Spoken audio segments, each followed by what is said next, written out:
পুষ্টিকর খাবারের মধ্যে আমাদের স্কিনের জন্য ভালো যেই খাবারগুলো অবশ্যই প্রোটিন। স্কিনের মূল উপাদানই হচ্ছে প্রোটিন। তো খাবারে প্রোটিন রাখতে হবে। এছাড়া প্রচুর পরিমাণে ভিটামিন সি যুক্ত খাবার খেতে হবে। ভিটামিন ই এবং এ, সি, ডি এই জিনিসগুলো মাথায় রাখতে হবে। যে সমস্ত খাবারে এই উপাদানগুলো বা এই ভিটামিনগুলো আছে সেই খাবারগুলো বেশি খেতে হবে। আর তার সাথে অ্যান্টিঅক্সিডেন্ট সমৃদ্ধ খাবার। যে কোনো উজ্জ্বল রঙের ফল বা শাকসবজিতে অ্যান্টিঅক্সিডেন্ট বেশি থাকে। তো এই খাবারগুলো পিক করতে হবে। তো এই ধরনের সেনসিটিভ স্কিনের পেশেন্টদের ট্রিটমেন্ট কিন্তু খুব দীর্ঘমেয়াদী হয়, কারণ এই স্কিন ড্যামেজটা খুব দ্রুত হয়, কিন্তু এটা রিকভারি অনেক দীর্ঘ সময়ের ব্যাপার। সো স্কিনটা যখন রিকভার হয়ে যায়, তারপরে আমরা সেই দাগটাও কমিয়ে দেই, তার যে লোম এসেছিল সেই লোমটাও কমিয়ে দেই।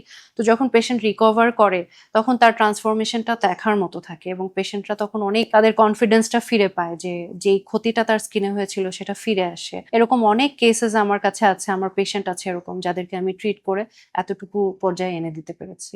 ভিটামিন সমৃদ্ধ এখন অনেক ধরনের স্কিন কেয়ার প্রোডাক্ট এসেছে, তবে এখানে একটা জিনিস মাথায় রাখতে হবে, সব ধরনের ভিটামিন কিন্তু স্কিনকে পেনিট্রেট করতে পারে না। ফ্যাট সলিবল ভিটামিন আছে এবং ওয়াটার সলিবল ভিটামিন আছে। যেটা ফ্যাট সলিবল সেই ভিটামিনগুলো অ্যাডেক বলে, ADE কে, এগুলো স্কিনকে পেনিট্রেট করতে পারে। কিন্তু যেমন ভিটামিন সি, এটি ওয়াটার সলিবল, এটি কিন্তু আসলে স্কিনকে ওইভাবে পেনিট্রেট করতে পারে না। ভিটামিন দুই ধরনের হয়ে থাকে, একটা ফ্যাট সলিবল অর্থাৎ এটা ফ্যাটের ভেতর দিয়ে প্রবেশ করতে পারে, আরেকটি হচ্ছে ওয়াটার সলিবল, সেটি ওয়াটারের ভেতর দিয়ে প্রবেশ করতে পারে। সো স্কিনের লেয়ারে আমাদের যে ফ্যাট আছে সেখান দিয়ে এই ফ্যাট সলিবল ভিটামিন গুলো প্রবেশ করতে পারে। এগুলো কি কি?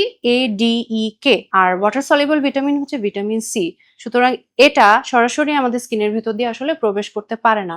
এ কারণেই দেখবেন যে ভিটামিন সি সমৃদ্ধ ক্রিমের চেয়ে সিরামের দিকে আমরা বেশি ফোকাস করি, কারণ সিরাম ঘনত্বে পাতলা হয়, সেটা বিশেষ প্রক্রিয়ায় স্কিনের ভিতর প্রবেশ করানো সম্ভব হয়। প্রতিদিনের প্র্যাকটিসে আমি এমন অনেক পেশেন্ট পাই যারা হচ্ছে এই ধরনের ক্রিমগুলো ব্যবহার করে স্কিনটাকে একেবারে সেনসিটিভ করে দাগ নিয়ে তারপর আমার কাছে এসেছে। শুধু দাগ না, এই স্কিনে তাদের পাতলা পাতলা লোম গজিয়ে যায়, পুরো মুখ এমনকি চোখের চারপাশ জুড়ে তাদের লোম থাকে। তো এই পেশেন্টগুলোকে না ট্রিট করা খুব ডিফিকাল্ট, কারণ এত সেনসিটিভ স্কিন, এখানে আমরা কোনো ধরনের লেজার শুরুতেই দিতে পারি না। আমাদের প্রথম টার্গেট থাকে প্রথমে এই স্কিনটাকে, এই সেনসিটিভিটিটাকে দূর করা। তো আমরা কিছু রিকভারি মেডিসিন দেই তার স্কিনটাকে আগে ঠিক করার জন্য, স্কিন ব্যারিয়ারটাকে রিপেয়ার করার জন্য। তারপরে আমরা বিভিন্ন ধরনের লেজারের দিকে অগ্রসর হই। শুরুতেই তাকে আসলে কোনো ট্রিটমেন্ট ওভাবে দেওয়াও যায় না।